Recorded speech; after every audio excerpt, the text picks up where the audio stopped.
This is Things Police See, First-Hand Accounts, with your host, Steve Gold.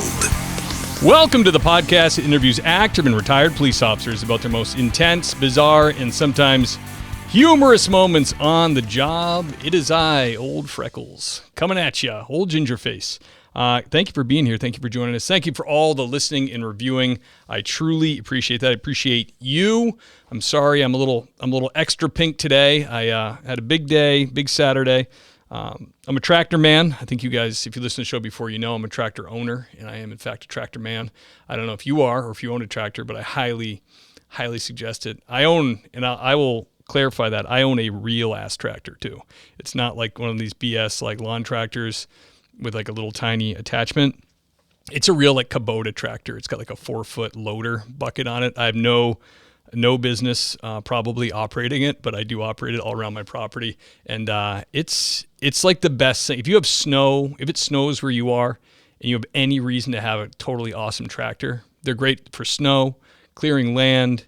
I've almost flipped it over twice, knocked a tire off it in the woods once, but they are fantastic. And it sounds like a ridiculous, extravagant thing to have for a homeowner, but it was one of those times in our life when we had sold our house and we were getting a new house, and you have that little extra money, so we put money for the kids' college and a little extra that money that we had left over, and I had some money, and we were gonna do we put a deck on? Do we take down some of these trees that could crush our house in a storm? And then I was just in bed one night on Facebook, and I was like, showing my wife, I'm like, this tractor is pretty gnarly. Look at this thing. This thing's awesome. Used tractor. It's like an 07 diesel Kubota tractor. And she was like, oh, we could probably get some stuff done with that thing. And right there, that one statement she made, I knew there was hope. I'm like, oh, she's not totally shutting a tractor down. This is crazy. Because I was like, oh, it's dumb. It's a dumb idea. She's like, no, that could be really useful. And from that point on, I was just, it didn't take much. My wife's really good like that. She likes tractors, and she likes, I have a diesel pickup. She loves it.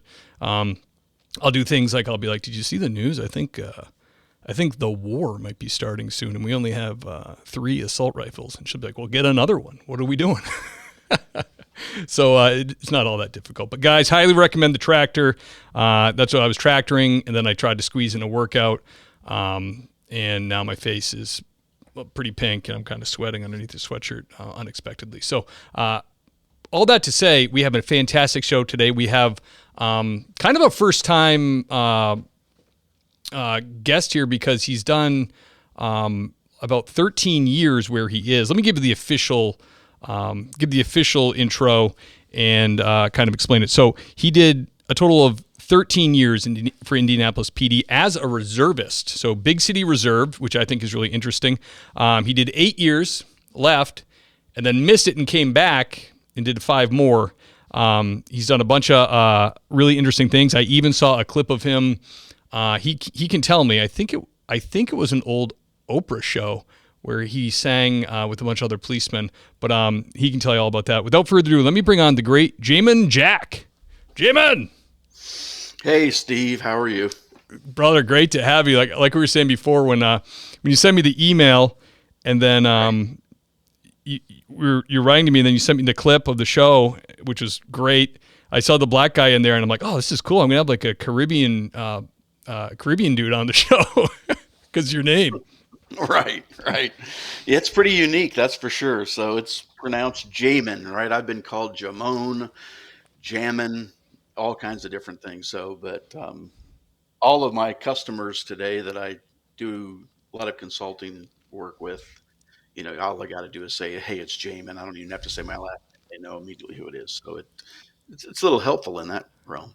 Hell yeah. It's a good name. It's a strong name. Jamon Jack. That sounds like a copper you would not like. The last name tag says Jack, like he'll jack you up. Like that's good. Mm-hmm. That's good.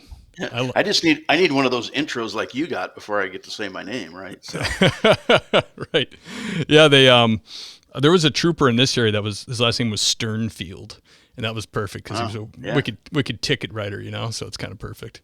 But brother, Indianapolis, 8-year reserve, that's big city copping. What is that like when you got into being reserve in Indianapolis? What were they having you do?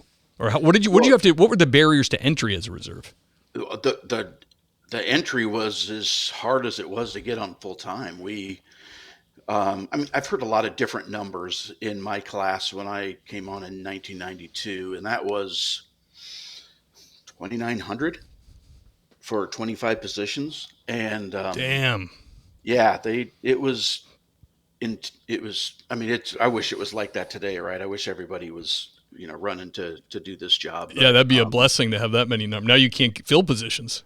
mhm, right. It's challenging, but I think the pendulum's going to swing back, and I think, we're going to get our strength back again, and um, we're going to do what we need to do out there on the streets again. So, but it was interesting, Steve. I mean, the crazy thing about it was, so you have to go through the interview process, you have to go through all the physical agility, all the written, all the background, all of those things. So it was like, I mean, it got pretty scary. So it was getting really close to that class starting. I've not heard anything. And the phone rang one day and they said, "Hi, this is the Indianapolis Police Department. We wanted to let you know that you were number 26 out of number 25." I'm like, "Oh my goodness." They said, "Well, somebody Damn it. stepped out right before, and we're inviting you to come be a part of it." So Nice. and you know what, that decision that person made, um, I'm so grateful for, because it made such a huge impact in my life and the things that I've seen and have been able to do. It's just, I mean, that's just the start, Steve, right? It goes right into the academy and right into all of that you have to do. So in the reserves, they do it 3 days a week, or 2 days a week. And then on Saturdays, and you have all the range, all the evoc, you have everything that a standard policeman has to do.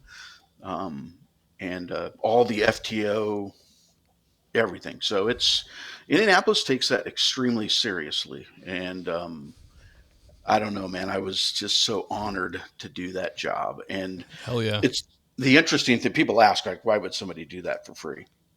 And, Oh, was it you know, not paid? no, no, Oh no, it's wow. 100% free. Right. So when it's a reserve, it's unpaid. You can get a take home police car. You get all the equipment. You run a beat just like everybody else does. Like a fire call firefighter almost. You're just doing it to Yep. help. Yep. Yep. So, just, we typically put in about 32, hours a month. And most of it's more than that, right? But I mean, we're taking the 911 calls with everybody else. So, and they asked, why would you do that for free, right? And getting on IPD, it was Indianapolis Police Department back then. It's now IMPD. So it's Indianapolis Metro. They merged with the Sheriff's Department to Okay. create the now what is known as IMPD. Um, but back in those days, it was so hard to get on the department. And I had such a burning desire to be a policeman. I said, I'm just going to be a reserve, because I have this motto that even today, Steve, continues to press me and gets me out of bed, sometimes earlier than I want to. But it's that whole analogy of evil prevails when good people do nothing. I love that. And I felt so driven by that even though, I mean, I even say that to officers today, right? We have all the excuses right now to not be doing what we should be doing because of everything that the police are dealing with. But we have to be able to look at ourselves at the end of the day and say, evil's still going to prevail, whether I fall to this or I go out and do my job. And I think it's so commendable to watch all of these policemen out there knowing what they're under. They're still putting that badge on and that gun on, and they're going out and doing what needs to be done. So I think it's pretty fantastic. But that is my personal drive. That is what pushes me, because I know that if I don't go out there and do something for my community, um, I need to be able to look myself in the mirror and say, it may not be full time like in every officer is, but I've dealt with so many horrible things. I'm going to be honest with you, horrible things on the police department that I've seen, that even though I carry these burdens every day, I still would not change a thing, because I believe the lives that these police officers have changed, they will never know the impact of that. That's great, man. That's got to be motivating for a full-time force too, where you have these guys coming in doing it out of the goodness of their heart for nothing. And if you're a full-timer and you're having a day when you're just kind of like pissed off or pissy, or you don't feel like doing nothing, or you don't want to go to any calls, and you're working alongside these guys that come in to just do it to do it, that would really light a fire under my ass. I'd be like, geez, this guy's here. He's not even getting paid. But besides that, Jamon, what do they do for injuries? If you get injured in the line of duty as a non-paid police officer, do you get paid? Like, do they take care of you? Well, we don't get paid, so they take care of all of our medical, right? If we get injured, and I've been injured numerous times. Yeah, I was on the bike patrol in downtown Indianapolis, and it was a stolen car pursuit, and they wanted the bike units to get right in there as close as they could, so when the guys jump from the cars, we can chase them down on the bikes. And I remember going southbound on Pennsylvania, cutting through a construction site, and the last thing I remember is a policeman in the intersection going like this, "No!" And I woke up in an ambulance. Oh. Hit fresh cement, flew over the handlebars, landed right on my face and my helmet, cracked my helmet all up, and it was pretty scary. But they obviously they're going to take care of their people when it comes to that, right? So, but then you have to worry about your full-time job, right? If you're out doing this and you get shot or whatever, and then you're like, how am I gonna? There's a lot of challenges that come with this, but. That's tough. I mean, they must have an association, like a patrolman's or a benevolent association, that can kick some shekels your way if you get injured and you're a reservist. I don't know. I'll be honest with you. I don't think that exists, but I know, I work with some reserves that are presidents of companies and CEOs of companies that just love being a policeman so much that, we'll donate to these other fellow reserves if we need to, right? That's good. We're not going to let somebody suffer for that. Take care of your own. That's great. But, yeah. Man, that's interesting. So Massachusetts has had reserves for a long time, and they are now, but here's the thing, Massachusetts has been getting away with under-training people forever, because Mass has never been post. So they have the Mass Police Training Council kind of regulates everything along with it's part of the state. And we had police reform recently, and it was like we had reserves working that just took a Brown Book test in like the early 90s. Like he just took a law test and like became coppers, but then they learned on the job. So now they've been on the job 30 years, and it's kind of like, well, now that's too late. The bell's been rung.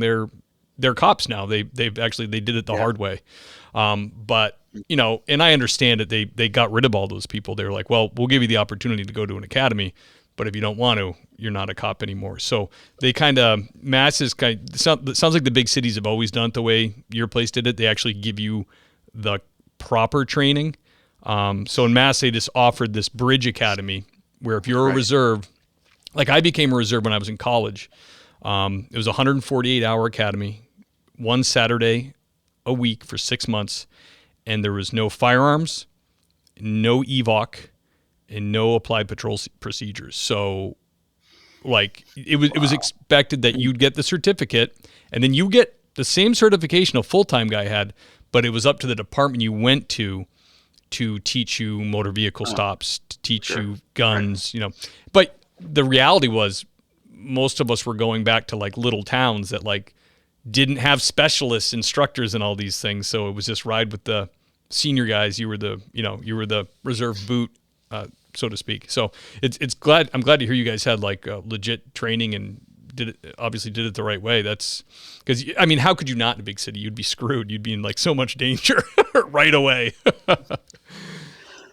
I agree, but I always commend these county officers and some of these state guys that, man, I mean, in Indianapolis, if I call for help, there's like there's people there within less than a minute, and helicopters and people rappelling off of buildings. I mean, you know what I mean? They're just Yeah. everywhere. All the And assets. yeah, it's just fantastic to know that when you call for help, they're there for you. So it's good. Absolutely. Jamon, can you take us back to young patrolman Jack on the beat? You got out of the academy, you got broken in, or maybe during your break-in. What was the first call you went to that really got your adrenaline going, your first hot call? Well, it was actually, so I was in FTO, and my FTO was extremely laid back. He was just a fantastic guy, really, really patient. And it was my first day driving. And we'd probably, it was probably, we were working middle shifts, started roll call at 1:30, and about probably 2 to 2:15, all of a sudden this, the tone comes over, right? The long tone, and person shot. I can't remember the exact address it was. And he said, "This is us. What are you waiting for?" And I'm like, okay. And this was before we had, all the GPS, all the everything, right? And they're giving out the coordinates. And he's like, "All right, just go straight, go left, go right." And it took us maybe 45 seconds, and we got there, and we pulled up, and boom, he's out of the car, and I'm jumping out of the car, and there's a guy laying in the middle of someone's front yard, and he's got 2 or 3 bullet holes in his leg, and I'm just almost like in panic mode. I'm like, what is happening Surreal. here, right? It was so surreal. And I mean, the medic showed up, they cleared the scene, everything's fine. Medics show up, they throw on the masked pants. I don't know if they use those anymore, but the masked pants where they put them on and they blow up and they tighten their legs up so tight where they stops the bleeding. And boom, he's up and he's gone, and they're setting up the crime scene, and my head's spinning like, what am I supposed to do? Right. And it was, I mean, they don't teach you that in the academy, right? They teach you a lot of things, and every FTO will tell you, right? They're like, "All right, glad you went to the academy. Now I'm going to teach you how to be a cop." Right. And that's exactly what happened. He was extremely kind. He said, "Jamon, I know a whole bunch of things just happen instantaneously. Let's go back. Let's debrief on this and show you, what we need to do. When we get there, we clear the scene, make sure the suspect is not on scene anymore, get medics in, get the crime scene established, get the injured out, and that's kind of what that process is." And he never panicked. He was as calm as can be as everything happened. And I learned so much from that in that day. And I hear this often, is a leader is one who hides his panic. When the police freak out and start running, everybody needs to run, right? Yeah. And the policeman knows no matter what's going on in their brain and how jacked up everything is around them, they have got to be laser focused and stay calm and collected.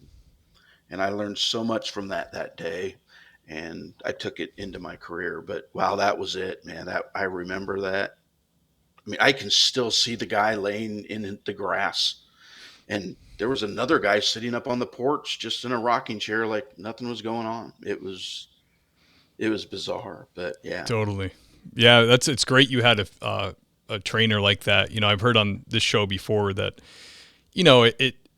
I get it. Some trainers treat you like the boot, and it's, militaristic the way they treat their boots, but it can, I've heard it be pretty damaging to a new person who, like, you gotta recognize, like what you said, like this isn't something they got in academy, like a live shooting or a murder scene or a suicide or someone in extreme distress.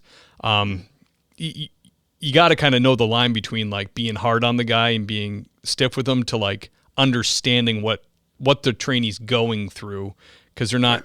If you're come down on them hard, it could really create a scar, and they might not even want to do the job anymore.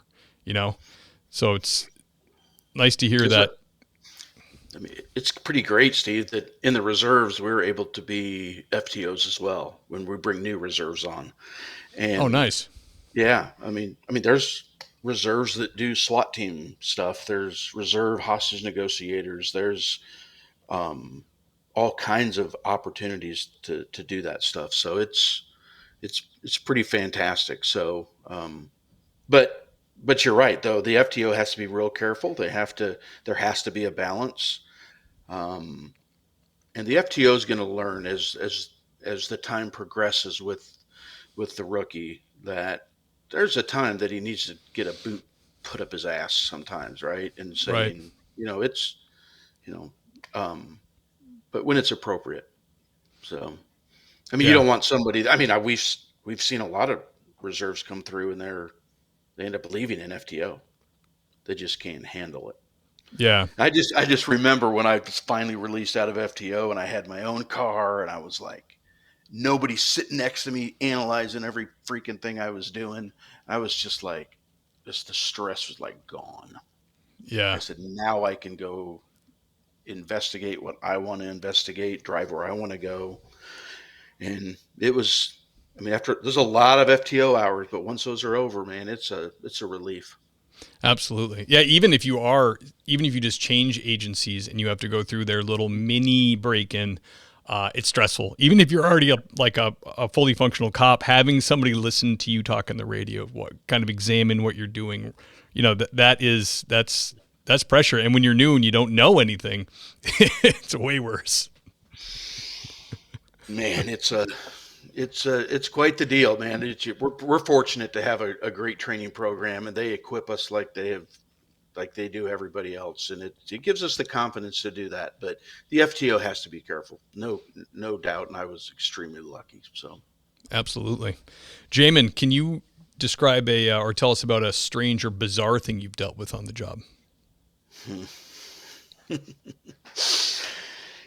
I've had a lot, and it's kind of interesting that, and I don't know if this was a God thing or what this was, but there were a lot of situations that I was put in runs that I was on that were so that made me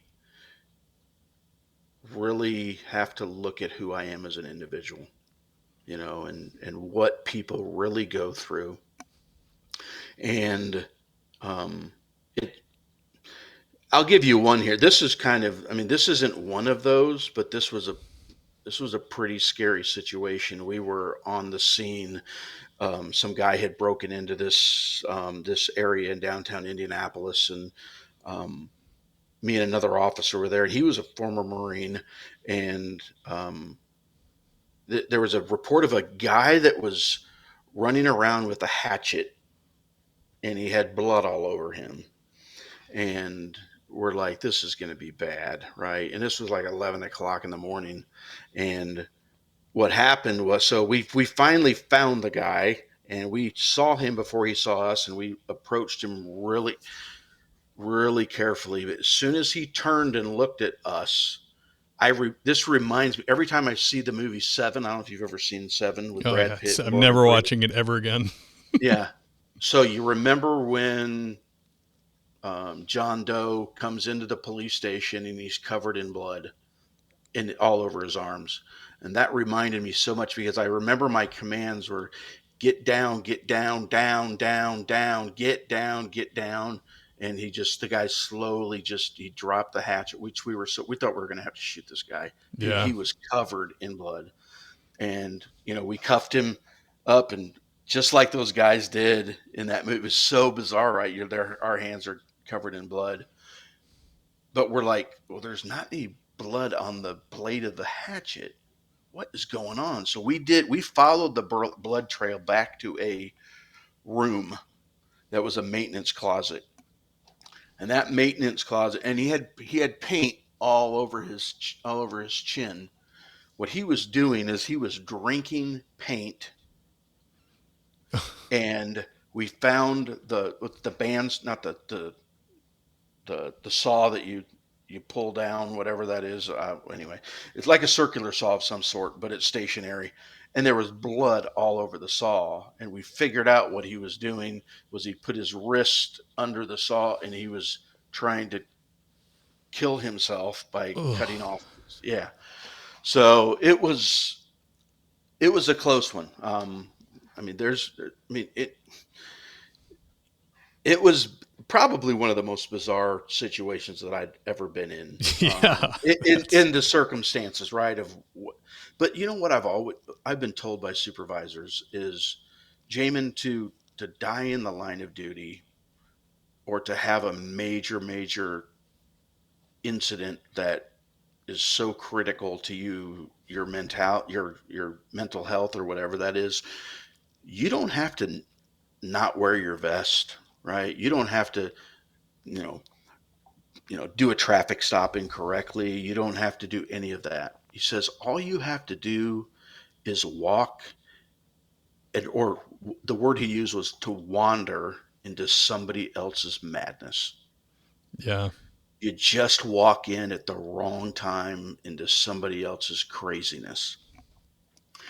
And there you are, and now you're the guy that's got to deal, or gal that's got to deal with this. And it is, you just never know when that's going to be. And I tell officers a lot. I mean, talk to cops all the time. A lot of them are really good friends of mine. And I'm like, it's not the fact that you have to worry about getting shot in the line of duty, right? That's one thing we do. We are concerned about that and we worry about it. Sure.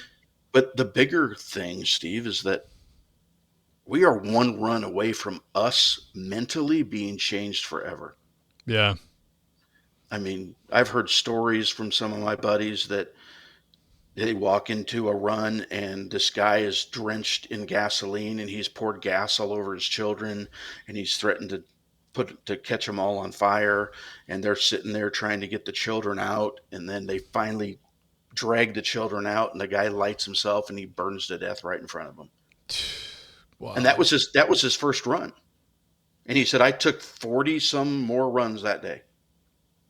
Wow. And it's just, but you never know, right, when that's going to happen. And that's why I think one of the biggest things that I am such an advocate for is police resiliency and mental health, because so many officers are dealing with this that they won't ask for help.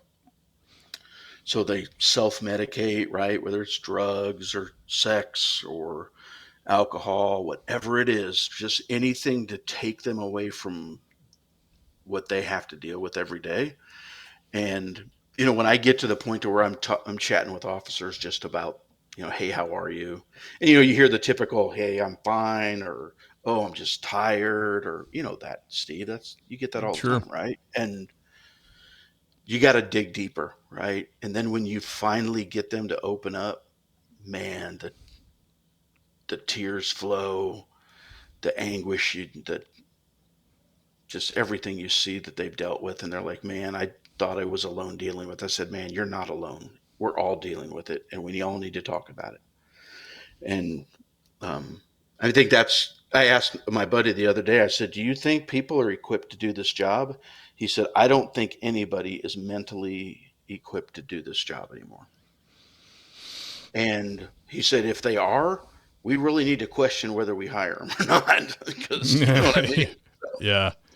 Yeah, especially the big cities, you're just drinking from a fire hose, like you said, just going on call after call after call.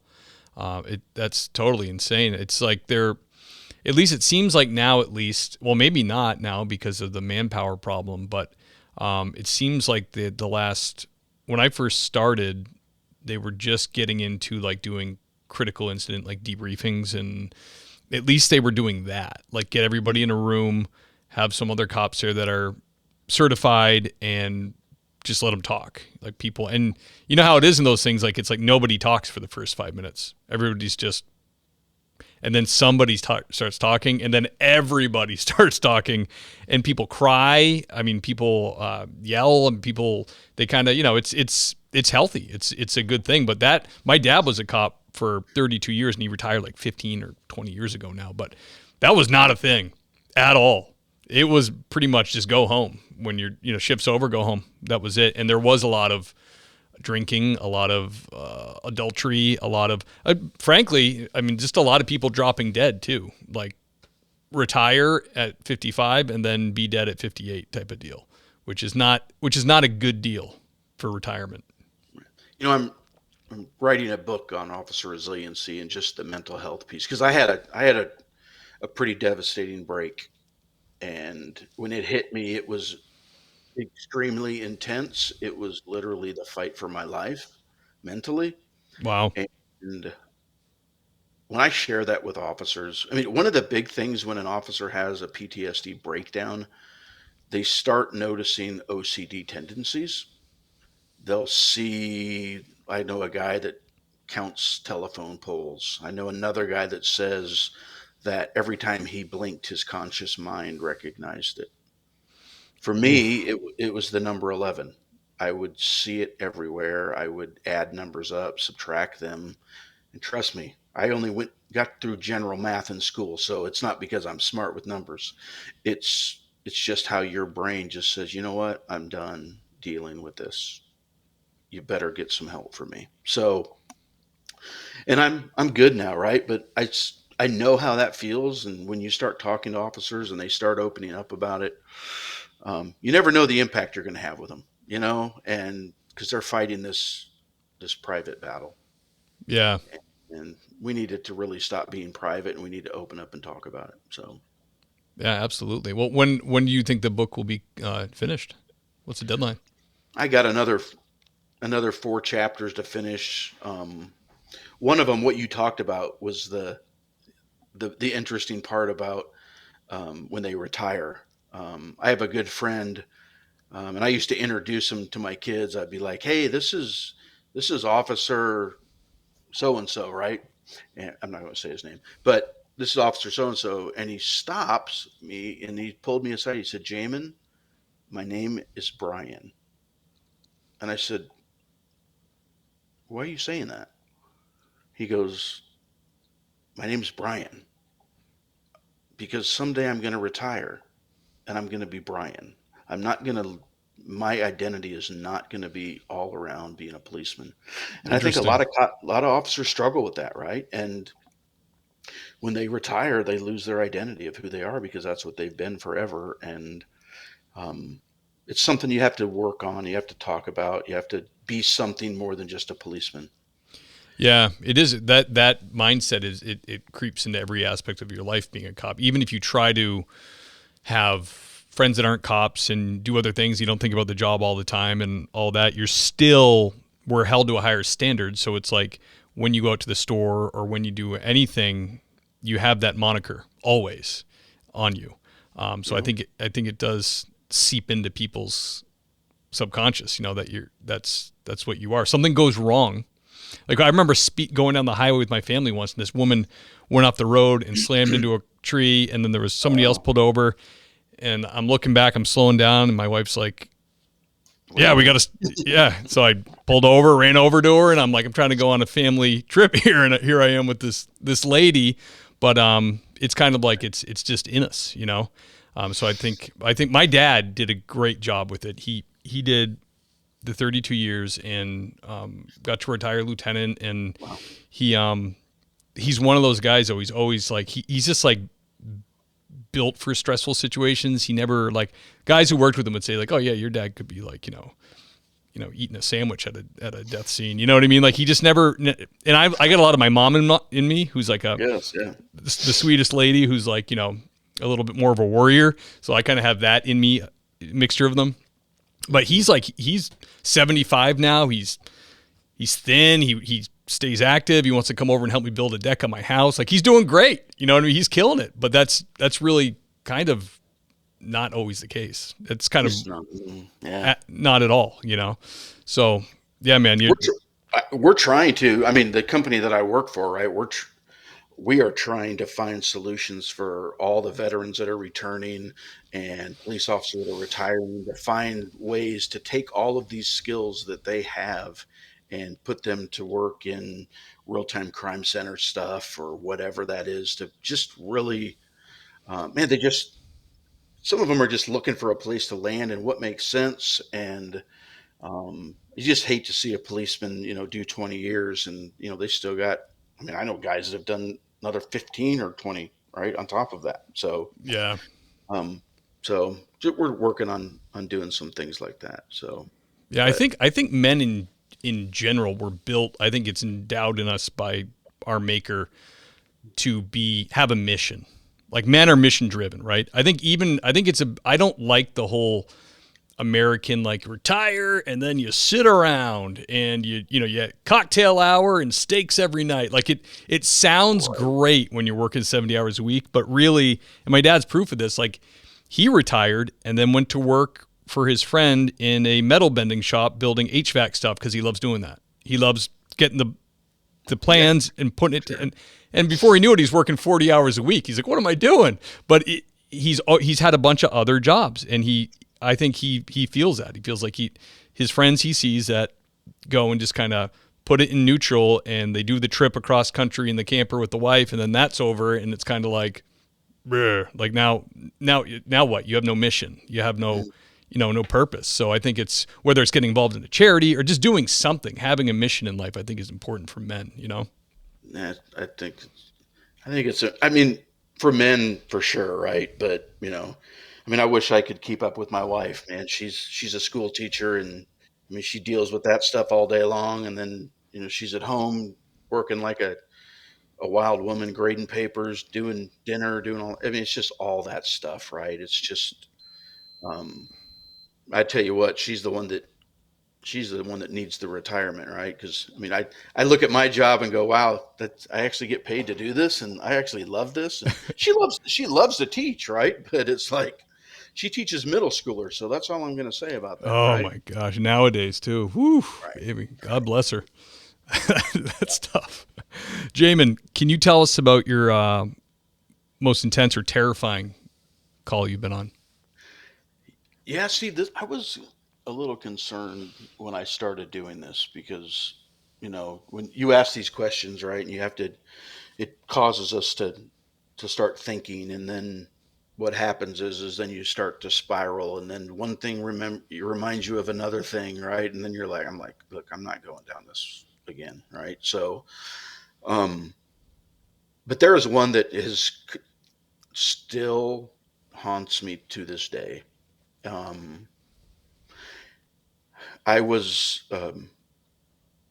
so I don't know if you remember, there was like officers they could live in an apartment for free if they were a courtesy officer or whatever that is, right? And they could, so I was doing that when I was younger and had a free apartment, and we had a big pool party at the apartment complex, and I was just there as, just to greet people and, make sure everybody was safe and do all those things. And man, I tell you what, um, it was just like a typical day, but I remember the pool being extremely cloudy. And a deaf woman came up to me, and her husband was deaf as well. And she comes up to me and she's sign languaging, but also trying to speak, saying, I can't find my daughter. I can't find my daughter. I don't know where she is. Um, but extreme panic. So immediately my brain said, I know where she is. But I told the mom and dad, I said, go back to the apartment for me, right? And their other daughter was there, and she was a hearing person, and she was signing to the parents to go back to the apartment, make sure she didn't run back there to get a snack or get whatever. And Sure. so I wanted them I wanted them out of there, right? So as soon as they turned around and walked away, I grabbed the lifeguards and I said, guys, sweep the pool. Go down to the bottom and sweep the pool. And they went down and they swept the pool, and they came up and they said, no, everything's fine. I said, sweep it again. And they're kind of like, what's wrong with this guy, right? I'm like, sweep it again. And they went down again and swept it again. And man, as that water came up and she came right out of that cloudiness, there Mm. she was. She was a 6 years old Oh. blonde girl. Mouth was all black. Her eyes were black. And I said, bring her to me, bring her to me. And they brought her over to the side of the pool. And I started CPR on her immediately. We were getting medics coming. And I just remember every time I breathed into her mouth, she would throw up into my mouth. Oh, And I remember we had, I don't want to be gross, but we had chicken, I had fried chicken that day. And I remember sweeping fried chicken out of my mouth every time. And wow. we were doing everything that we could to save this girl's life. And then while we're doing that, I can hear the mother coming back, Mm-hmm. and in her deaf speaking tone, right? Because I could just hear that terror in her when she saw that happening. So anyway, the medics got there, they took over, and she ended up passing away. Mm. And I said to my I said to myself, you know what? I'm not going to just stop here. I'm not just going to walk away from this. I'm going to, I'm going, we're going to do all of this. We're not just going to let this family suffer on their own. So I forced myself to go to the funeral. And I remember coming up to the casket. It was a really small casket, white. She was in a white dress and she had Starburst in her hand because that was her favorite Oh man. candy. And I went right to the graveside as well. I mean, I could have walked away at any time, Steve, but I said, I have got to understand what people go through traumatic events if I'm going to be able to help them. So I probably shouldn't have done that today if I look back at it because it still haunts me so much. Yeah. But I think it made me a better human being to really be a part of that so I can better connect with people when we're dealing with homicide victims or we're dealing with, suicides or whatever, right? To just to do a better job at that. And I think there's a lot of things that policemen do out there that are way above and beyond what they have to do because they're just trying so hard to be better at their job, just like all of us are, right? We're all doing things and trying to get better at it. But when they do it, it comes with a hell of a price, man. And but that was it, man. That was the most excruciating, Oh, traumatic event that I've ever experienced. So yeah, brother. That is tough. My goodness. with kids, it's always hard, man. Kids make it. I mean, everybody makes it hard, right? But when there's little children, the innocence, something about the innocence, just takes part of your soul with you. So Yeah, absolutely. Yeah, if we're with anybody else, you can kind of build a story, or you can kind of see how they got into this, or what happened. You know, in at very least, even if they're also just a victim, they've they've lived a life. You know what I mean? They're not like completely pure white innocent like a child. So that's rough, brother. And did you must have made a good connection with the family, or maybe they were too distraught to even. it was very, it was very challenging to just because. I mean, you really wanted to talk to the parents, and it was very hard to do that because they were deaf. Right. But I think with me just being there, Yeah. I think that sent a strong enough message to them that I wasn't going to let them go through this alone. So, Yeah. but you know what? Absolutely. It's not about me, right? You always want to be able to say the exact right thing to make the pain go away, but you can't do that. What you can Mm. do is you can be there, you can love people, support them, and care for them, right? And I think that does a lot of healing. Yeah. Absolutely. Yeah. It's like doing a death notification. You know, it's like the Good. first couple you do, you're like maybe trying too much or whatever, but you're like once you realize there's really nothing you can say. You can be with the person, you can sit with them, and you can help them a little bit. You know, just be near them, or even put your hand on their back. You know, but there's really nothing you can do to take what they're going through away. That's just the fact. You just have to sit there. Luckily, we did not have to do that on the police department here in Indianapolis. They have chaplains and people that make those death notifications. If I had to do that, I would not do the job. I could not handle that. I could just no way. That's great. I mean, You guys have I've that. been with officers, right? And even chaplains that have made notifications, they come out and they're freaking bawling their eyes out. Yeah. They're like, I freaking hate this job. I hate this, right? But they do it. They put that uniform back on and do it again. So. Yeah, my makes me think of my. I was just thinking the other day about my pastor. He's a really good guy, and he's very like, he's just one of those guys you meet, and he's like perfect for being a pastor. He's just like even keeled. Sure. He never rushes to judgment. He's always got something wise to say. Like and he's a great guy. You can have a beer with him. You know what I mean? Like he's a down to earth guy. But he goes and he sits with the dying members of our congregation. Every single one. If it's local, he's there. He'll visit some under deathbed repeatedly, prays with them. It's like, it's gotta rip them apart.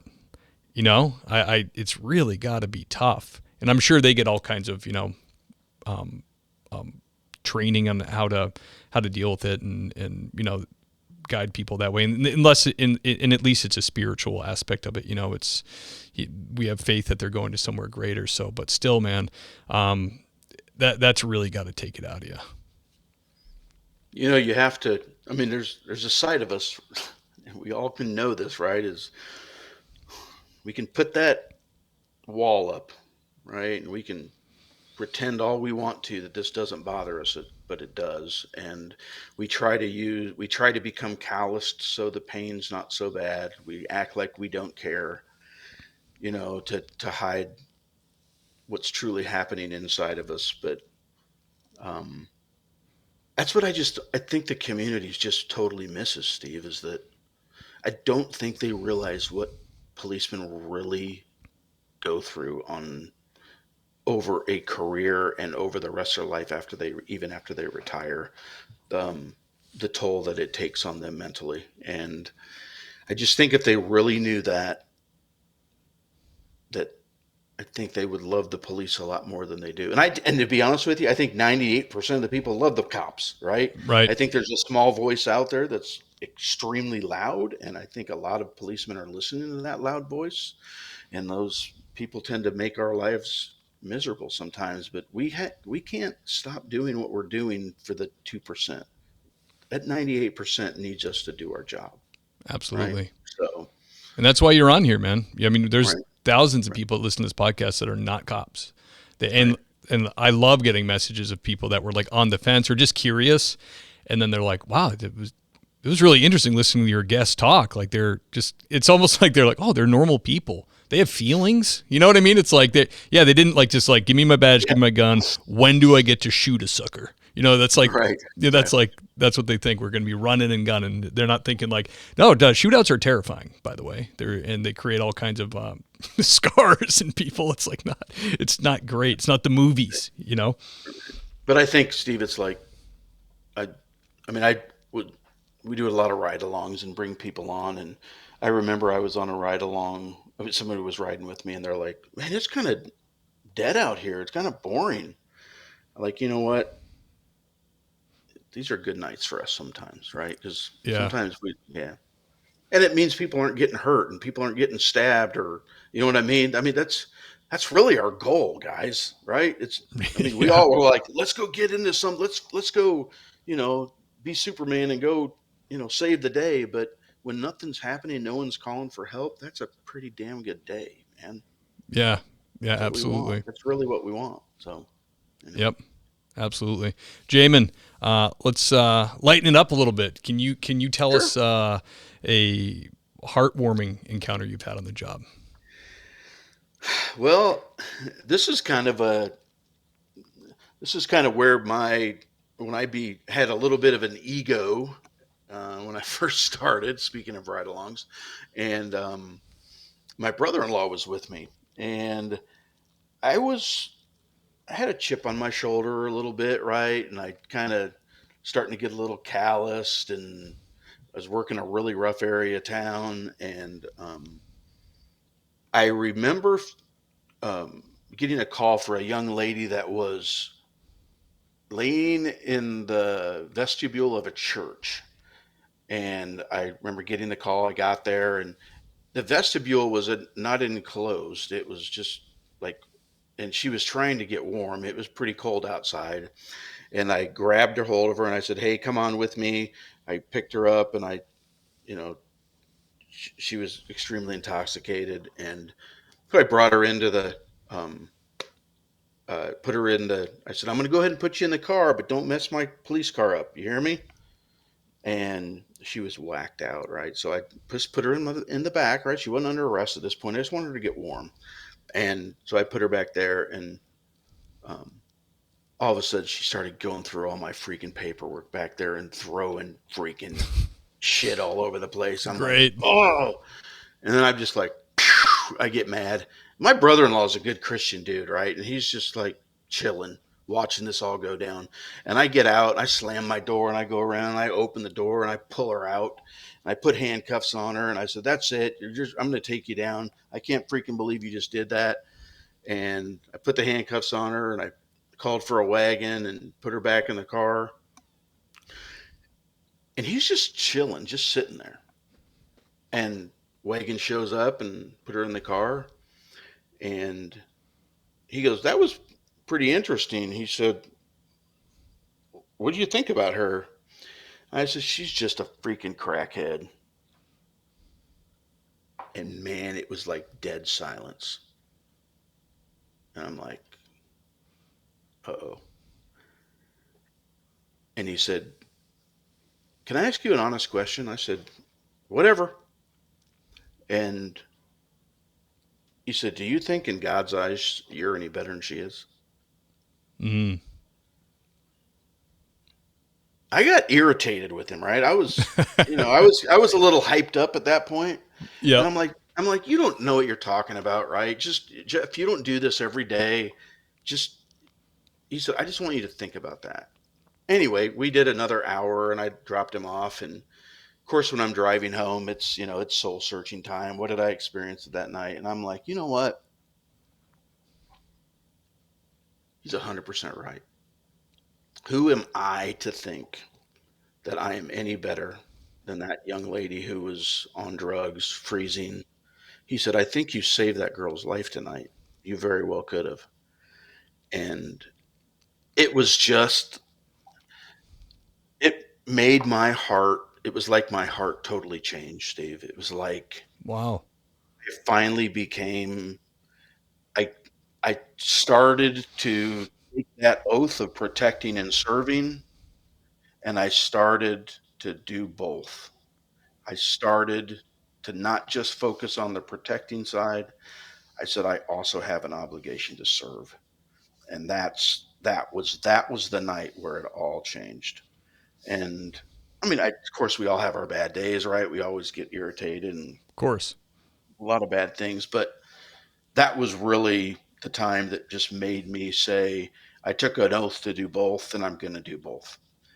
And it's a common discussion that we have all the time with each other as officers, right? Is we're doing a good job protecting, but how are we doing serving, right? Are you the cop that's gets pissed off because somebody asks you directions of how to go get somewhere, right? Or are you irritated with, some little kid coming up and yanking on your pants, or you know what I mean? Or just, you know what I mean? Just when Yeah. we arrive at the scene, people have very few interactions with police in their lifetime, right? We need to make that as positive as we possibly can. If we can, right? If we can Yeah. have a positive talk, let's make that happen.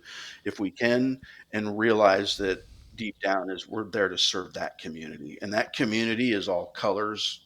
That community is just all different mindsets and whatever that is. And it doesn't matter if they look like us or don't look like us, believe what we believe or don't believe what we believe. Our job is to serve that community. And once I think officers really start to see that and start to live a career of balance of the protecting and the serving, that's when they really start, I think, start developing more as a policeman. So, But that was really it. That was kind of that was a come to Jesus moment for me. Yeah. So It's a um, beautiful story, man. I love it. It's great you were open to it. A lot of people wouldn't be. A lot of people wouldn't think twice about yeah, it. I, I wasn't open at first, but I I Conscience got think in there. I again, Steve, I think God was so much a part of every aspect of my job as a policeman, even though I was doing it for free. But I learned so much. I became a different human being. People that knew me before and know me today, you can look at my face, right? And everybody says I have the RCF, the resting cop face, or what some people would say the RBF, right? Right. I remember my daughter coming up to me one time and saying, um, Dad, can you stop looking like an angry serial killer because you're scaring my friends? And it's just, how we are, right? As policemen, we just have that laser focused look sometimes, and it looks like we're just ready to, Yeah. we're very unapproachable looking or whatever. But um, I'm a different person than I am today, but I still think about it, dream about it, and I'm a big supporter of police and will do anything I can to help those guys and gals. So. Yeah, it's great, man. One last question for you, Jamin. Oh, yeah, sure. Popular one. Advice to new officers. You've got Mm. tons of folks who are on the fence. They watch the show. They watch the men and women tell these stories, and they really sink in. And sometimes it helps them make a decision to become a police officer. And those are the best emails I get. So, what would you tell these folks out there watching? Well, I still think it's one of the most honorable jobs that you could ever have. Whether you do that as a reserve or you do that full time, um, there's so much reward that comes from it. To be able to, I was talking to a retired captain the other day, and he asked me, he said, "Why is it that you did this as a reserve?" And I was like, "Man, I just want to help people." And I know that sounds cheesy, but that's really why I do it, right? I want to have an impact in people's lives. Yeah. And he said, that is not at all cheesy. I think that's where we all start. And I think we all, if we continue to do soul searching and work through that, right, then that's really the ultimate why we do what we do. And we just have to remember that. But I mean, the reward is far greater than the sacrifice that you have to go through. And just it's a couple things when I joined, man, cops was really big, right, on TV, and everybody was like, "Oh man, that's so awesome! That's what it's like all the time," and it's not like that all the time, right? They do a good job of filming the exciting times, but there's a lot of downtime, right? Yeah.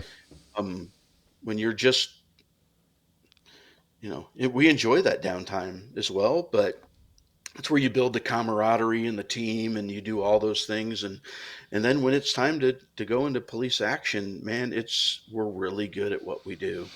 We really we do that. And I think the only thing that I'm going to say, and I think if I don't want to I don't want to scare people away, and I won't do that, but um you have to think about the mental impact that it will have on you, and that it will change you as a person. And if you are aware of that, and you are open to counseling, and you're open to talking about some of these thoughts that you're having or challenges that you're having, you can have a really fantastic career. I just don't want people to go into the career thinking that it's, all, I mean, I don't think they think it's all rainbows and unicorns, right? I think they don't think that anymore, right? But I think there is so much camaraderie and so much teamwork that goes on in what we do.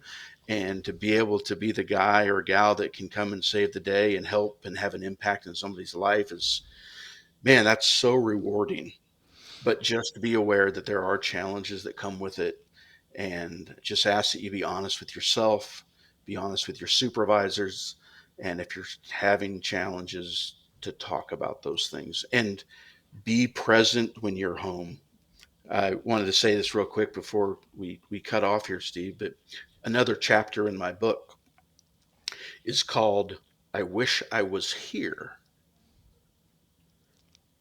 And I remember my wife coming up to me, and I'd been working a lot lately, and I was sitting in the living room, and she says, "You know what? I really wish you were here."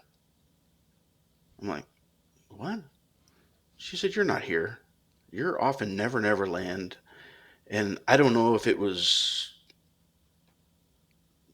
just hypervigilance or what was happening in my brain, but she said, "You have got to be here when you're here because the kids need you to be here and I need you to be here."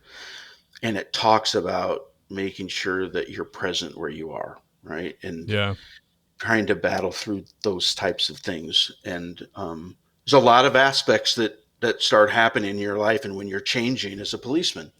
And if you're aware of what those are, it makes it a lot easier because, Steve, when I went through it, man, I did not know anything about it. And I thought I was the only one fighting this and I was the only one Sure. fighting for my life, and I was scared to death. And know that it's out there, know that there are going to be challenges, but man, I say put that badge on and go do something fantastic for your community and for your own life. I love it, man. Thank you so much. It was an absolute honor to have you, and the stories were great, brother. Awesome. Do you have time when I do the outro to chat for a sec? Sure, absolutely. I appreciate it. Yeah. All right. Thank you, sir. The great Jamon Jack. Awesome stories. I'm so happy to get someone on here from Indianapolis.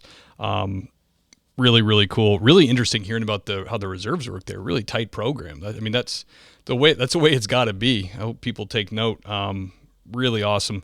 Let me see here. And also, I will get from Jamon the link to his book when it's out, and I will put that out for you guys so that you can grab it. It sounds like he's going to be writing some really great experiences, and it's going to be one hell of a book. So we will do that also. Now it's time for me to honor the Patreon sergeants. Who I'm talking about is the great and powerful Andy Biggs, great Gadboy Adam Mihal, the great Chris Jude, Gary Steiner, everybody, Jake Pinedo, the one and only, the great John Shoemaker, Lauren Stimson, ladies and gentlemen, the handsome Lane Campbell, Seth Wright, everybody, James Rose, ladies and gentlemen, the great Tony Fahey, none other than the great Ben Peters, Jason Lau, thank you, sir, the great Sasha McNabb, Scott Minkler, everyone, the great Tammy Walsh, holding it down at dispatch, William James Long, that's definitely William James Long to you, thank you very much, Sean Clifford, Dennis Carrasquillo, everybody, Iceman from Motor Cop Chronicles, check out his podcast, George Tessier, I'll see you at church, brother, Scott Young, the great Thomas Connell, Dan Carlson from Burley Boys, check out his woodwork on Instagram, it's amazing, Doug and Kelly Newman, love you guys, see you at church, Dave Ellman, the great Elliot Sykes, Richard Tolles, everybody, keep on trucking, brother, stay safe out there, Christian, Brad Thompson, Kyle Roberts, the great Nancy Hammond, Zach Haney, everybody, Clark LaCuff, Adam McMahon, Ossifer Andy, Bentley Barnett, the great Jason Labrie, the great Sheriff Ronald Long, everybody, Zachary Pleat, ladies and gentlemen, J.A. and family, I appreciate you, and the great Jessica King. That reminds me, Jessica King purchased some merch from the website, which I never, ever mention or talk about, but if you want the logo on a piece of clothing, you can get that at the thingspolicec.com. I used to talk about it all the time, and people were actually buying stuff, and then I just forget all the time. So if you like the logo and you want to support the podcast, you can do that at thingspolicec.com. If you want to be a guest or know somebody who could be a guest, I implore you, send them my way. Always looking to feed the beast. I would love that. And also, if you really, really love the show, obviously, go click the Patreon link in the show notes and keep the boat afloat. But I will see you guys next week.